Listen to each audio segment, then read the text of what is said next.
හදාගන්න අවස්ථාවක් අපිට හම්බ වෙනවා. හැම ක්ලාස් එකේම මේ අත්දැකීම් ඔයාලට ගන්න නැති වෙයි ප්‍රකාශ වල. ඔයාලා විශේෂ වෙනවා. මොකද මේ වගේ සර් කෙනෙක් ලැබීම ගැන. අනිත් කතාව කියනවා නම් කැපකිරීමක් කරන්න නැතුව අපිට දෙයක් බලාපොරොත්තු වෙන්න බෑ. දැන් ඕගොල්ලන්ටත් දැනුමක් තියෙනවා. නමුත් මේ අපි විශේෂ වෙන්නේ ඒ අවස්ථාවට කැපකිරීමක් විශාල කැපකිරීමක් කරපු නිසා තමයි මේ අවස්ථාවට එන්න හැකි වෙලා තියෙන්නේ.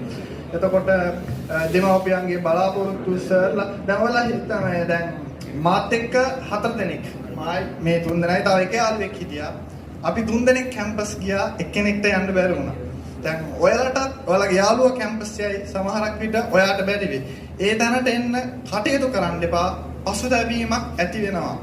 ඒ පසුතැවීම දැන් හොඳම යාළුවෙක් හිටපු එයාට කැම්පස් යන්න බැරි වුණා. ඉතින් ලොකු දුකක් තියෙනවා.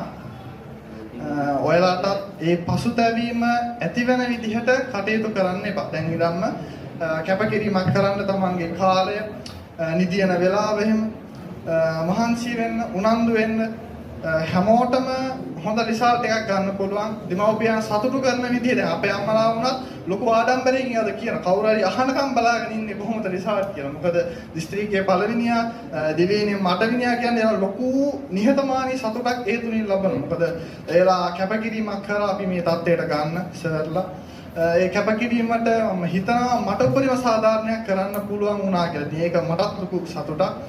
ඒ විදිහට මොලක් ගොඩක් මහන්සි වෙන්න. ප්‍රැක්ටිකල් ගැන සර්ගේ කියනවා නම් බය වෙන්න එපා. ඒකෙන් මගට දාලා දෙනවා. ඒක විශ්වාසයෙන් කියනවා. ඉලෙක්ට්‍රොනික එහෙම ඉලෙක්ට්‍රිකල් පහසුවෙන්ම ඔළුවට යන විදිහට කියලා දෙයි ප්‍රශ්න කරයි. සර් එක්කම මේ ඉදිරි ගමන වලට යන්න සර් එක්කම පසු සර් ආදර්ශයට ගන්න එහෙම කියනවා මතක් කරන් තියෙන්නේ. බොහොම ස්තුතියි කතාවට සම්බන්ධ වුණාට.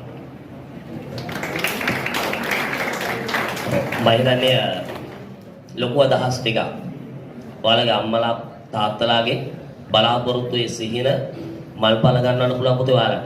ඉතින් අද මම මේ පාර කැම්පස් ගිහපු තරුණිය කීප දෙනෙක් මේ කට්ටිය ගොඩක් සුවිශේෂී.